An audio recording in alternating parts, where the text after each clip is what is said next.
Halo guys, gue ajak kenalin. Finally Android 11 coming to Redmi Note 8 Pro.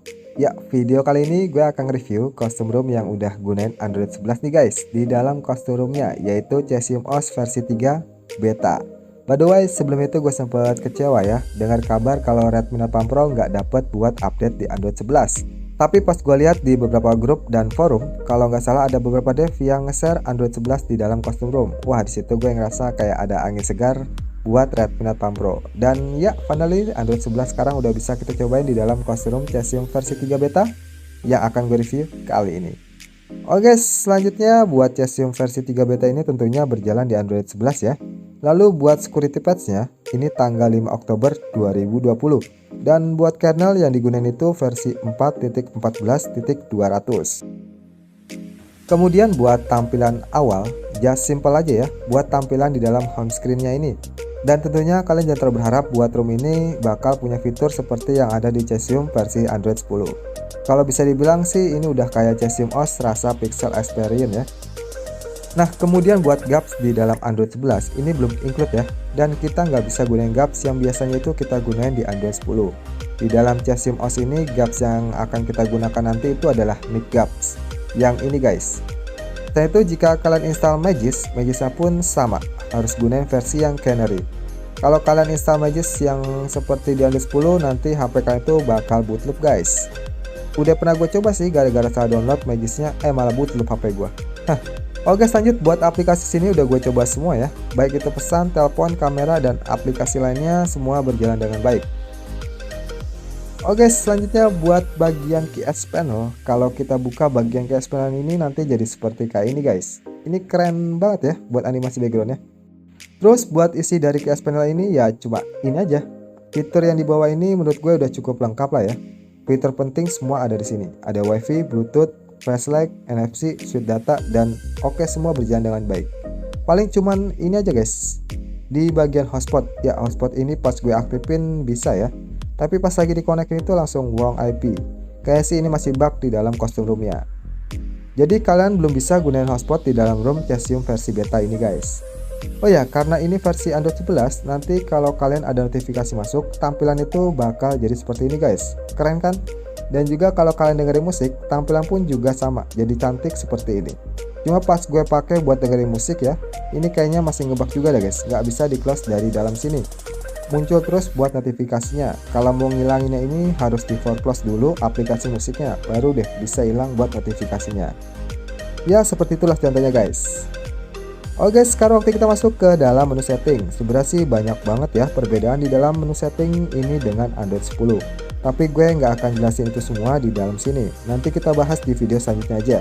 Nah, buat yang pertama di dalam menu setting ini kita masuk dulu ke dalam radioaktif tweak yang ini guys. Ya, di dalam sini ala kadarnya ya.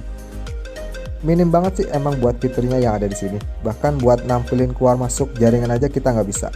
Ya, kita masuk dulu aja guys ke dalam status barnya. Di dalam sini cuman fitur ini aja yang tersedia, fitur icon status bar, lalu 4G icon jaringan, dan double tap status bar to sleep. Kemudian buat menu lock screen cuman ini aja ya, pengaturan shortcut lock screen, lalu media artwork. Buat double tap lock screen to sleep ini juga aman ya. Terus buat UI runner terdapat keys tint color dan notifikasi header. Selanjutnya buat menu notifikasi fitur yang ada di dalam sini cuma tersedia ini aja guys. Ada baterai charging LED dan in-call vibrate. Kemudian buat navigasi terdapat pengaturan ini aja ya. Navigasi bar, power menu, dan playback control.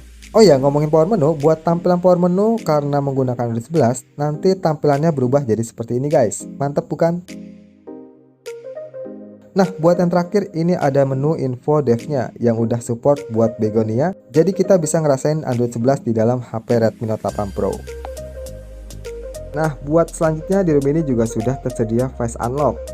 Kemudian kalau kalian belum kebiasa buat gunain gestur, kalian juga bisa ganti di dalam sistem. Kemudian di gestur ini guys. Dan di sini kita bisa ganti ke dalam menu 3 tombol navigasi. Oke guys, setelah puas bahas fitur yang ada di ROM ini, sekarang kita tes buat performanya dari ROM Cesium versi 3 betanya. Nah, buat yang pertama kita coba buat tes di dalam Antutu. Buat skor Antutu yang dihasilkan segini ya guys. Kalau default itu mendapatkan 236.407 poin.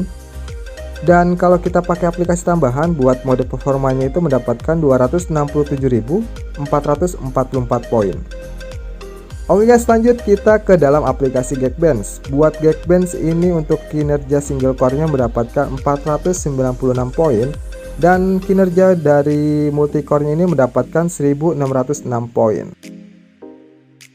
Kemudian di dalam throttling ini gue bilang sih cukup stabil ya ketika HP lagi dalam keadaan panas. Kalian bisa lihat di dalam grafik sini guys. Nah sekarang kita tes buat gameplaynya. Pas gua tes main PUBG 1 jaman dengan settingan di smooth extreme, buat panas yang dihasilkan nggak terlalu panas ya, cukup adem, masih aman lah guys buat dimainin dalam jangka waktu yang lama. Terus buat drop FPS masih stabil lah, sekitar 59 sampai 60 fps waktu gue ngegame tanpa ngerekord ya. Dan yang terakhir guys, gue juga tes di dalam Genshin Impact, ini sama, cukup stabil juga, not bad lah. Terus kalau rata-rata FPS yang didapatkan itu kalian bisa lihat di dalam sini guys. Ya menurut gue cukup lancar lah waktu kita ngegame dengan menggunakan stock channel di dalam roomnya ini. Nah kalau buat daya tahan baterai, wow ini termasuk irit lah guys. Ya wajar sih karena emang room ini minim banget customizenya, jadi pengaruh buat daya tahan baterainya. Kesimpulannya it's okay lah kalau kalian cari room buat digunakan sebagai daily driver, termasuk mantep lah guys. Oh ya ada satu lagi nih, kalau kalian gunain room ini jangan asal install modul guys, contohnya seperti thermal killer, soalnya nanti HP kalian itu akan kena bootloop karena modul itu belum support di Android 11. Dan selebihnya buat room ini gue bilang smooth banget deh dan irit buat daya tahan baterainya. Nah itu deh guys eksperiensi gue gunain kostum room Cesium OS versi 3 di Android 11. Gimana guys, kalian berminat mencoba room ini? Apa kalian udah di room ini? Coba kalian komen di bawah. Oke guys, kalau gitu gue aja kenalin. See you next video. Bye bye.